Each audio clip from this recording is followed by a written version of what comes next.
on health and behavior. So gives us background info for hopefully leading a successful webinar today. I'd like to thank you all for joining this LiveWell webinar. So, top of the presentation is maintaining motivation, tips and advice for keeping your New Year's resolution in 2016. The outline of today's presentation will be going over the background, discussing where and why the New Year's resolution originates, get into the definition of motivation and what exactly does motivation mean,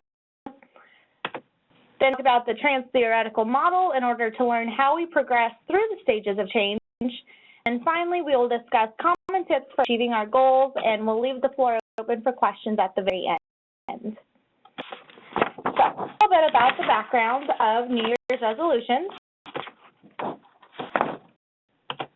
Making resolutions for the new year is thought to have first caught on among the ancient Babylonians, who made promises in order to earn the favor of the gods and start the year off on the right foot. That they would reportedly vow to pay off debts and return borrowed farm equipment. A little different from what we do today, but same concept. The full phrase resolution is first found in the January 1st issue of a Boston newspaper in 1813, a short article titled The Friday Lecture. This article said, and yet I believe there are multitudes of people accustomed to receive injunctions of New Year's resolutions who will spend all the month of December with a serious determination of beginning the new year with the new resolutions and new behavior, and with the full belief that they shall thus expiate and wipe away all their former faults. So this unknown author informs us of two things. We have had New Year's resolutions for over 200 years, and two, the early 19th century, much like those of us today, use them as an excuse for misbehavior up until New Year's Eve. So now, with so much determination and good intentions at the beginning of the year, why does there seem to be a lack of motivation as the year progresses? Before we understand how to maintain our initial motivation, it will help to understand what is exactly meant by the term motivation. So motivation. Two definitions I'm going to present to you. The first is an internal or external drive that prompts a person to action. Second is being able to pursue change in the face of obstacles, boredom, fatigue, stress, and the desire to do other things.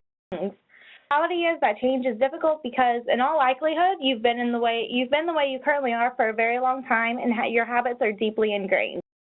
It's to say you're motivated to make changes and achieve your goals. It's an entirely different thing to have that motivation translate into action towards those goals.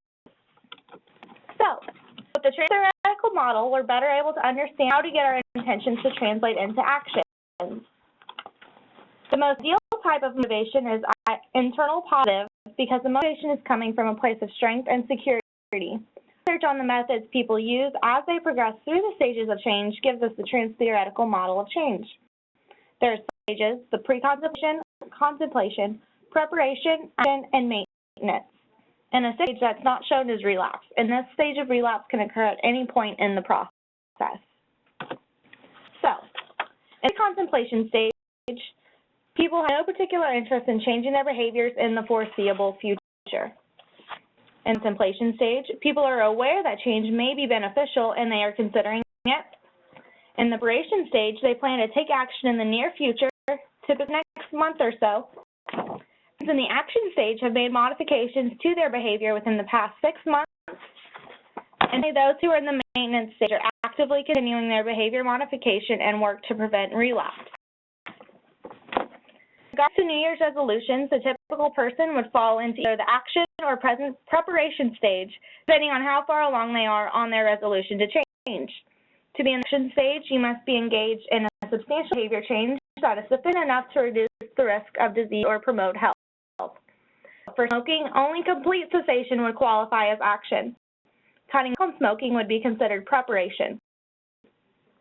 Activity, the action stage would require at least 1 hour of moderate to vigorous physical activity, an average of 3 times a week or more for several months. Occasional walking or jogging would be considered preparation. And the diet changes should meet certain standards depending on the purpose of the diet. For example, 500 calories fewer per week or no more than 30% of calories from fat. So in the preparation stage, we're able to tailor our beliefs and habits to carry us over to the action stage.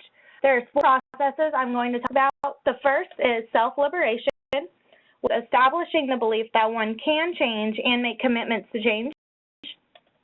The second is helping relationships, so using support others such as friends or family to encourage healthful behavior change. 3, counter conditioning, which is substituting healthful behaviors for unhealthy behaviors. Some examples of these include walking instead of snacking, chewing instead of smoking, or taking walking meetings. 4th, we have stimulus control, which is moving or avoiding cues for unhealthy behaviors and creating cues that support health-promoting behaviors. Some examples of this are keeping exercise clothes or your shoes by the door, or even sleeping in your exercise clothes if you intend to wake up in the morning to exercise. Also, keeping less healthy foods out of the house so that even if you are craving them, you don't have them right at your fingertips. So, some tips that we often hear and that work well for those trying to maintain their motivation and achieve their New Year's resolutions. First is pick one goal you want to achieve. It's important to keep your eyes on the prize.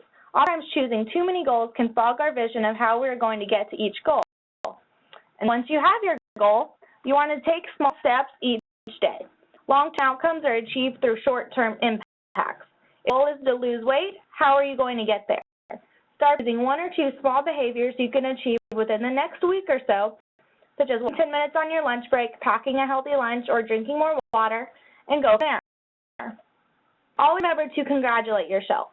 Congratulate yourself for small changes you make towards your goal. If you walk a certain number of minutes or miles this week, maybe reward yourself with a new workout outfit or even just a stretching session. 4th, it's an obvious fact that life happens, and there will be times in this life that makes it impossible for us to reach our daily goals. Be at ease with the fact that it's okay to fall off the wagon one day, just make sure to get back on the next. Don't lapse the habit and develop coping strategies for problems that will arise. For example, if you know the upcoming week will be busy, take time on the weekend to prepare ingredients for healthy meals. Lastly, involve supportive peers. They make achieving goals more fun and will give you an accountability partner to help keep you on track.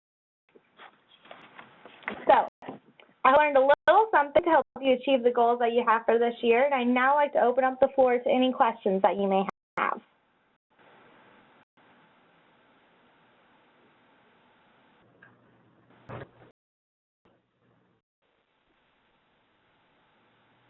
Hi, everyone. So you can ask a question using your phone, or you get into the chat box in the lower portion of the screen.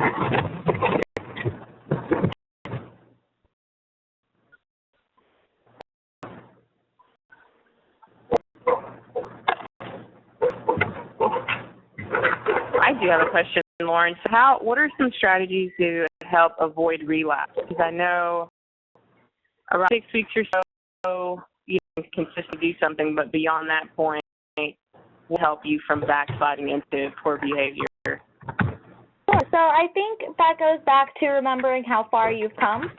Writing down specifically what you've achieved and how you did it will also help remind yourself when you do get into those stages where you think you're going to relapse, to see how far you've come and to remember what you're going to keep doing. Your relapse is very common, and it is one of the things that we all struggle with. So just, using that accountability partner if you have two better than one.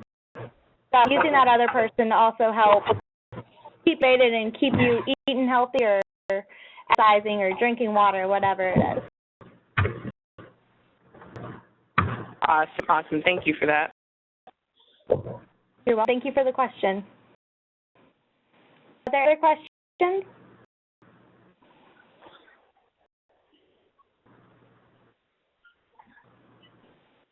Any other questions, guys, you can email us at bswhealth.org. Thank you for tuning in, and I wish you the best of luck on your journey.